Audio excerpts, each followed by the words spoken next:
Here's how to check if an iPhone is blacklisted. If you suspect that an iPhone is blacklisted, meaning it's been reported as stolen, lost, or involved in a scam, or even if the previous owner failed to pay off the contract, you should definitely check before buying or using it. Start by opening the settings on your iPhone, then tap on General and select About. In the About section, scroll down to find the IMEI number. Once you've found it, press and hold the number and tap Copy. Now open a web browser and search for IMEI Blacklist Check. There are plenty of websites that offer this service.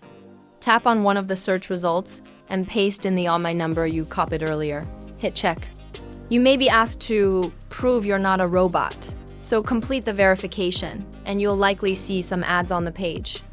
Just scroll down a bit, and you should be able to see the IMEI number, model, and most importantly, the blacklist status. If it shows blacklist status, clean, you're good to go. However, if the status is anything other than clean, like marked as lost or stolen or failed, it means the phone is blacklisted, and you probably shouldn't buy it. If you've already purchased it, you might want to consider returning it and getting a refund. I hope this helps.